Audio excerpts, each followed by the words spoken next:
ठीक है, रही बात आप बार बार आजादी की लड़ाई का जिक्र कर रहे हैं, तो ये बताइएगा, ना तो बीजेपी और ना ही समाजवादी पार्टी उस वक्त थी, ना बीजेपी थी ना समाजवादी पार्टी उस वक्त थी आजादी की लड़ाई के वक्त में। अभी ये कार्यक्रम है, सरकार का कार्यक्रम है, आरएसएस का कार्यक्रम नहीं है। ठीक है, एसएन सिंह जी के पास चलूंगी। एसएन सिंह जी, तिरंगा यात्रा की क्या जरूरत पड़ी? स्वतंत्रता संग्राम में, नायडू साहिब ने स्वतंत्रता संग्राम में, जो कि हमारे समाजवादी पार्टी उन्हीं की विचारधारा पे स्थापित, आप कैसे कह सकती हैं? और सावरकर और गोलवलकर जी की विचारधारा पे। कपिल जी, सरकार का कार्यक्रम है, सरकार का ये कार्यक्रम है। अब जवाब कपिल जी को शांत कराइए, इससे कुछ होने वाला नहीं है। कपिल जी सुनिए, कपिल जी देखिए, इनको कहिए कि तुलसीदास जी को पढ़े। तुलसीदास जी ने कहा था, ठीक है, तुलसीदास जी ने लिखा है, जाकी रही भावना जैसी, और प्रभु मूरत देखी तिन तैसी। चूंकि हल्ला बोल के लोग जनक हैं, और जिस समय तिरंगा यात्रा नहीं निकली थी उसी समय मुजफ्फरनगर के दंगे हुए थे। जब तिरंगा यात्रा नहीं निकली थी तभी मऊ के दंगे हुए थे, तभी बुलंदशहर के दंगे हुए थे, देवबंद में दंगे हुए थे, कानपुर में दंगे हुए थे। क्योंकि दंगा इनकी सरकार, इनके, आप सुनिए, अरे दूसरे के बीच में मत बोलिए, सुनिए बात को, सुनिए चुपचाप बात को सुनिए, मुंह मत फाड़िए, बात को सुनो यार, क्या है, इनको चुप कराइए। कपिल जी आप सुन लीजिए, कपिल जी आप जवाब भी तो सुन लीजिए, इनको शांत कराइए। अरे कपिल जी, आपके सारे मुद्दों पर हम बात करेंगे, कपिल जी सारे मुद्दों पर आप बोलिएगा, लेकिन आपने जो बोला उसका जवाब भी तो ले लीजिए। देखिए, भारत माता को डायन कहने वाले लोगों को तिरंगा यात्रा कैसे पचेगी? ये तो भारत माता को डायन कहते हैं मेनका जी, इनके नेता कहते हैं। और बर्ग साहब कहते हैं कि हम वंदे मातरम नहीं बोलेंगे। वंदे मातरम का नाम लेने से इनकी सरकार की नींव हिल जाती है मेनका जी, तो इन लोगों को तो दुख दर्द होगा ही। और सुनिए, इनका तो जन्म ही नहीं हुआ था, ना इनकी पार्टी का जन्म हुआ था। और भारत के तमाम लोग आज भारतीय जनता पार्टी के साथ हैं, जिनके माता पिता, दादा दादी, परदादा, सब लोगों ने, ठीक है, हम दादा दादी परदादा के पास न जाए ना, हम दादा दादी परदादा इतिहास में न जाए, वर्तमान में रहे, आजादी के 75 साल। एक मिनट, आप दोनों ही शांत हो जाइए, आप दोनों शांत हो जाइए। आप दोनों बोल रहे हैं जिसकी वजह से किसी की बात क्लियर नहीं आ रही है। और सुनिए मेरी बात, सुनिए कहने वाले एसएन सिंह जी, मेरी बात सुनिए, आप भी और कपिल श्रीवास्तव आप भी दादा दादी के पीछे नहीं जाते हैं, दादा दादी के पीछे नहीं जाते, इतिहास में नहीं जाते, वर्तमान की बात करते हैं। आप दोनों ही शांत हो जाइए, इन दोनों की ही आवाज नीचे कीजिए। मैं मनीष जी से बात करना चाहूंगी इस बीच।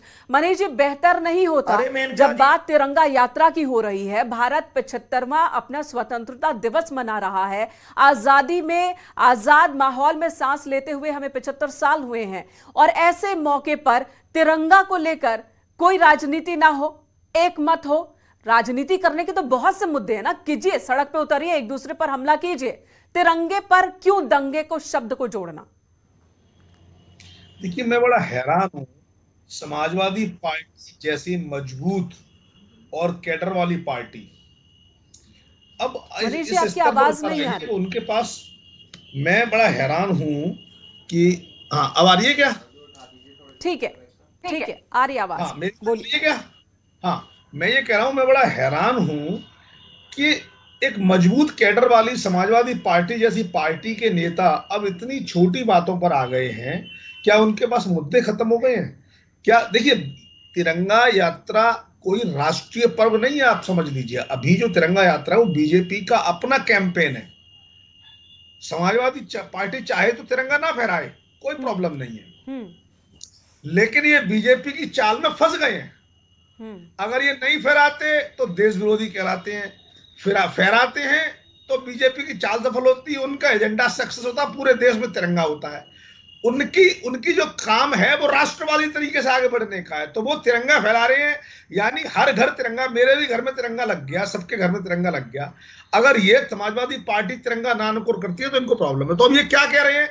राष्ट्रीय स्वयंसेवक संघ के मुख्यालय में तिरंगा नहीं फहराया गया। अरे भाई, क्या बात कर रहे हो? अभी थोड़े दिन पहले हमारे राष्ट्रपति महोदय वहां पर गए थे, तिरंगा फहरा था। पर नहीं, वो आजादी के दौरान की बात कर रहे हैं कि 53 सालों तक तब नहीं फहराया गया था। ऐसा ना, इनको राष्ट्रीय स्वयंसेवक संघ को मुद्दा उठाने की क्या जरूरत है जब ये कैंपेन भारतीय जनता पार्टी चला रही है?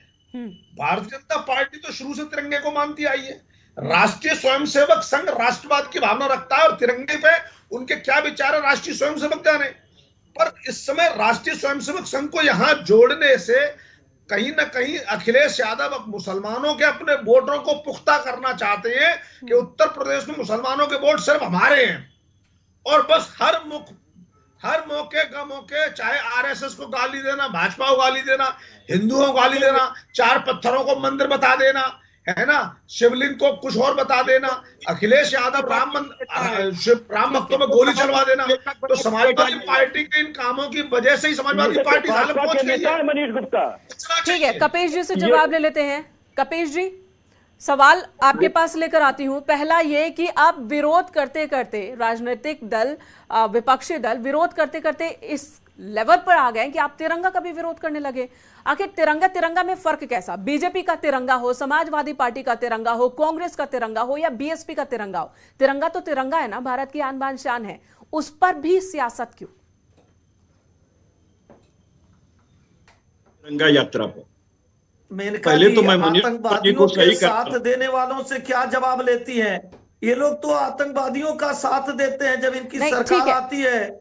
एसएन सिंह जी आपके पास आऊंगी। अभी कपिश जी से मेरा सवाल था।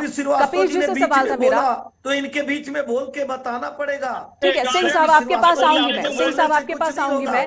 कपिश जी से मेरा सवाल है। कपिश जी, जो रामपुर में दंगा कराते हैं, सिंह साहब आऊंगी, मुझे पता आपके पास बहुत सारी बातें हैं, लेकिन देखिए डेकोरम होता है, डिबेट का डेकोरम होता है, चर्चा का एक डेकोरम होता है, उसे मेंटेन करने की जरूरत है। कपिश जी आप जवाब दीजिए। और कानपुर और आगरा में जब इनकी सीधी बात, दंगा कराते हैं।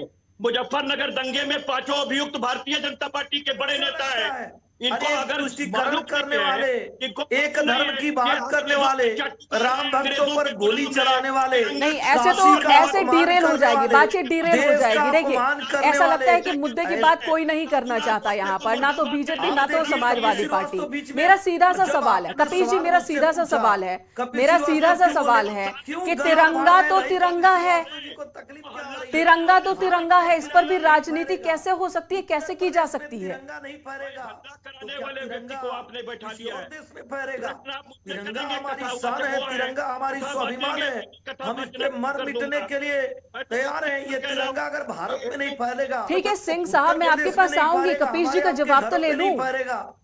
पहले कहता हूं कि 8000 आतंकियों पर से मुकदमा भाजपा की सरकार ने उठाए, अरे आतंकवादियों का साथ देने वालों को कपिश जी आप कहाँ जा रहे हैं? अगर ये टॉपिक आप लेकर आएंगे तो उस पर आपके दामन पर दाग है, और सुप्रीम कोर्ट में साबित हुआ है कि जिन लोगों को आतंकवादी गतिविधियों में लिप्त लोगों को बचाने की कोशिश समाजवादी पार्टी की सरकार ने की थी, वो दोषी पाए गए। कई आप दोनों अपनी अपनी बात करना चाहते हैं तो कर लीजिए, ठीक है भाई। मैं एक बात कहता हूं, श्रीवास्तव जी को चुप तो कराइए, मऊ मुजफ्फरनगर के दंगे का याद तो दिलाइए। बिना तिरंगा यात्रा के दंगा हुआ था। एसएन सिंह जी, कोई तिरंगा यात्रा नहीं। एसएन सिंह जी, अब मेरा सवाल आपसे है, मेरा सवाल आपसे ही है, ठीक है। आपसे सवाल यह है कि क्या जानबूझकर तिरंगा यात्रा इस अभियान की शुरुआत की गई कि इस पर राजनीति हो सके, विरोधियों को, विपक्षी दलों को फंसाया जा सके?